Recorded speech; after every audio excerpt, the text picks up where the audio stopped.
गोविंदगिरी महाराजांना अटक करण्यासाठी वारकरी धर्म परिषदेचा रास्ता रोको। बुलढाणा मलकापूर हायवेवर शेकडो वारकरी रस्त्यावर उतरले। ज्ञानोबा तुकोबा आणि ज्ञानेश्वरी तुकाराम गाथेबद्दल कथित अभद्र वक्तव्य करणाऱ्या गोविंदगिरी महाराज उर्फ किशोर व्यास यांना अटक करून गुन्हे दाखल करण्यात यावे यासाठी वारकरी धर्म परिषद आक्रमक झाली आहे। अयोध्येतील राम मंदिर ट्रस्टचे कोषाध्यक्ष गोविंदगिरी महाराज यांना अटक करण्यात यावे या प्रमुख मागणीसाठी वारकरी धर्म परिषदेच्या वतीने राज्यभर तीव्र निषेध करण्यात येत आहे।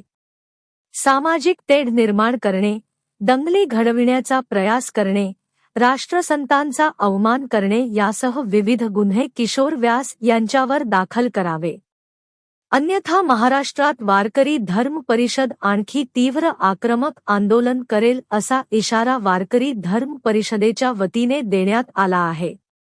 यावेळी वारकरी धर्म परिषदेचे राष्ट्रीय अध्यक्ष वारकरी भूषण वासुदेव महाराज शास्त्री, वारकरी धर्म परिषदेचे मुख्य संयोजक ॲडव्होकेट सतीशचंद्र रोठे, सचिन महाराज येरळीकर, प्रल्हाद महाराज राऊत, परमेश्वर महाराज घनोकार, राहुल महाराज वाकीकर, शंकर महाराज शिंबरे, निनाजी महाराज खोडके, गोविंद महाराज शिंबरे यांच्यासह शेकडो वारकरी 3 मार्चला दुपारी मलकापूर बुलढाणा महामार्गावर वाघजाळ फाटा नजीक रस्त्यावर उतरत रास्ता रोको व निदर्शने केली।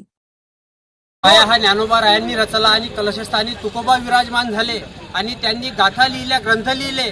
त्या ग्रंथांवर गोविंदगिरी व्यास यांनी जे टीका केली की त्यांनी ते संकलन करून ग्रंथलिखाण केलं, हे त्यांनी या वक्तव्याचा माफी मागावी आणि सर्व वारकरी संप्रदायाची संतांची माफी मागावी आणि त्यांच्यावर कायदेशीर कारवाई करण्यात यावी, अन्यथा वारकरी धर्म परिषदेच्या वतीनं संपूर्ण महाराष्ट्रभर वासुदेवजी महाराज शास्त्री यांच्या मार्गदर्शनामध्ये वारकरी धर्म परिषद आंदोलन करेल, याची यांनी दखल घ्यावी।